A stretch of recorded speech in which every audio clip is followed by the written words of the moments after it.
ಇಂಡಿಯಾದ ಆರ್ಟಿಫ್ಯಾಕ್ಟ್ಸ್ ಪಾಕಿಸ್ತಾನಲ್ಲಿ ಧೂಳು ಹೊಡಿತಾ ಇದೆ. ಇಂಡಿಯಾದ ಒಂದು ಪೀಸ್ ನ ನಾವು ಪಾಕಿಸ್ತಾನವ್ರಿಗೆ ಬಿಟ್ಕೊಟ್ಟಾಗ ಇಂಡಿಯಾ ಕಳ್ಕೊಂಡಿರೋ ಮಾನ್ಯುಮೆಂಟ್ಸ್ ಮತ್ತೆ ಜಾಗಗಳು, ನಮ್ಮ ನ್ಯಾಷನಲ್ ಆಂಥಮ್ ಅಲ್ಲಿ ಬರೋ ಪಂಜಾಬ್ ಸಿಂಧು ಇಂಡಿಯಾಲಲ್ಲ ಪಾಕಿಸ್ತಾನಲ್ಲಿದೆ. 52% ವೆಸ್ಟ್ ಪಂಜಾಬ್ ಪಾಕಿಸ್ತಾನವ್ರ ಹತ್ರನೇ ಇದೆ. ಅದು ಅಲ್ಲದೆ ದೊಡ್ಡ ದೊಡ್ಡ ಋಷಿಗಳು ಸಿಂಧು ರಿವರ್ ಹತ್ರನೇ ಕುತ್ಕೊಂಡು ಋಗ್ವೇದ ಬರ್ದಿದ್ದು. ಋಷಿ ಭಾರದ್ವಾಜ್, ವಶಿಷ್ಠ, ಕಶ್ಯಪ್ ಇವರೆಲ್ಲ ತಪಸ್ ಮಾಡಿದ್ದು ಇವತ್ತಿನ ಪಾಕಿಸ್ತಾನಲ್ಲಿ.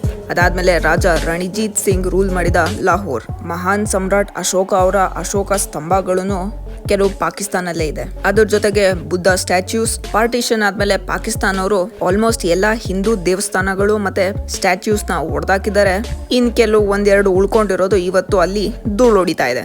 ಒಂದು ಟೈಮಲ್ಲಿ ತಕ್ಷಶಿಲಾ ಯೂನಿವರ್ಸಿಟಿಗೆ ಫೇಮಸ್ ಆಗಿದ್ದ ಜಾಗ ಅದು. ಆ ಯೂನಿವರ್ಸಿಟಿಯಲ್ಲಿ ಚಾಣಕ್ಯ, ಪಾಣಿನಿ, ಜೀವಿಕ, ಚಾರಕ ಈ ತರ ದೊಡ್ಡ ಸ್ಕಾಲರ್ಸ್ ಓದಿದ ಜಾಗ ಅದು. ಇವತ್ತು ಬರೀ ಗಲಾಟೆ ಮತ್ತೆ ಬಾಂಬ್ ಹಾಕೋದ್ರಲ್ಲಿ ಫೇಮಸ್ ಆಗಿದೆ.